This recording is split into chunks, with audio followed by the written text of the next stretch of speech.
مواج البلاء بالدعاء والتضرع، جب مصیبتوں اور اذیتوں کے طوفان تمہاری طرف منہ کھولے ہوئے آئیں تو اس وقت اللہ سے آہوزاری کرو، اللہ کی حضور دعا کرو، التجا کرو اور اللہ سے مدد مانگو۔ وہ بلاؤں کے رخ کو موڑ دے گا، وہ مصیبتوں کے رخ کو پلٹ دے گا تمہاری جانب۔ لیکن جب تم یہ مزاج نہیں رکھو گے تو مصیبتوں پر مصیبتیں آتی رہیں گی۔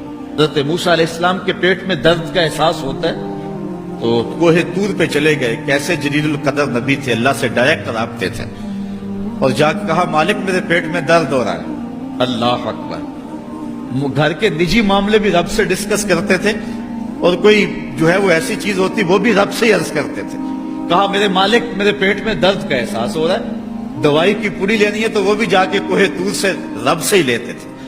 تو اللہ تعالیٰ فرمایا فلان جنگل میں چلے جاؤ، وہاں اس شکل کے پتوں کی ایک بوٹی ہے، اس کو توڑو نچوڑو، اس کا پانی پیو، تمہیں شفا مل جائے گی۔ حضرت موسیٰ علیہ السلام گئے اور جا کے بوٹی کو توڑا نچوڑا، پانی پیا، شفا ہو گئی۔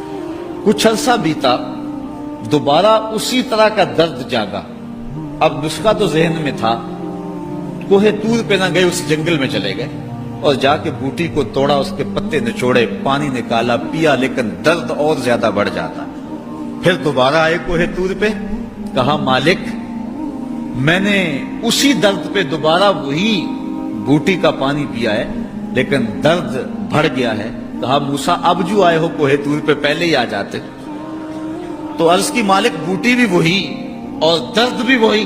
فرمایا سب کچھ وہی ہے لیکن پہلے میرا حکم تھا، اب میرا حکم ساتھ شامل نہیں تھا۔ شفا بوٹے میں نہیں رکھی، شفا تو میرے حکم میں رکھی ہوئی ہے۔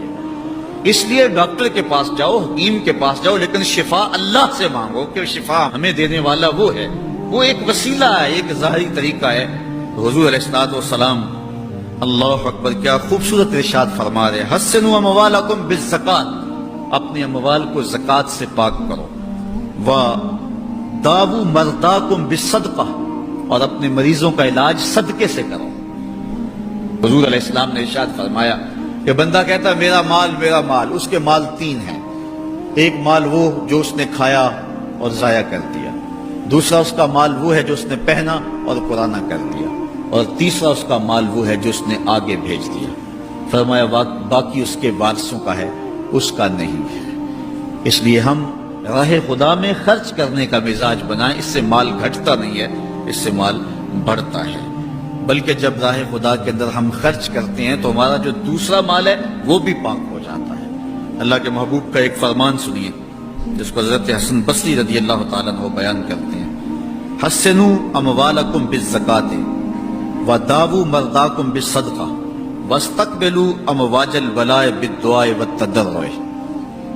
فرمایا کہ اپنے مال کو، اپنے اموال کو زکات سے پاک کرو اور اپنے مریضوں کا علاج صدقے سے کرو، اور جب مصیبتیں اور بلائیں تمہارا رخ کریں تو پھر دعا سے اور اللہ کے حضور زاری سے اللہ کی مدد چاہو۔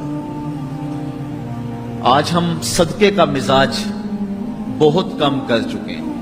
اسی زمانے میں ایسا ہوتا تھا کہ جب کوئی بیمار ہوتا تھا تو سب سے پہلا کام لوگ یہ کرتے تھے کہ صدقہ دیا کرتے تھے، ڈاکٹر کے پاس پھر جایا کرتے تھے، حکیم کے پاس پھر جایا کرتے تھے، سب سے پہلے اس کی جان کا صدقہ دیا کرتے تھے۔ صدقہ قضا کو بدل دیتا ہے، تقدیر کو بدل دیتا ہے۔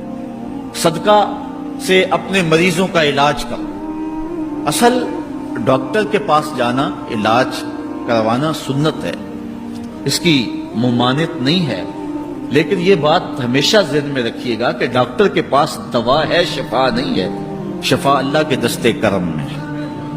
اس لیے جب بھی بیمار ہو جاؤ تو پہلے صدقہ کرو اور پھر ڈاکٹر کے پاس جاؤ، اللہ اس صدقے کی برکت سے ڈاکٹر کی دوا میں شفا رکھ دے گا، کیونکہ شفا تو اس کے حکم میں ہے نا، چیزوں میں تو شفا نہیں ہے، وہ تو اس نے حکم جہاں دے دیا وہاں شفا ہے۔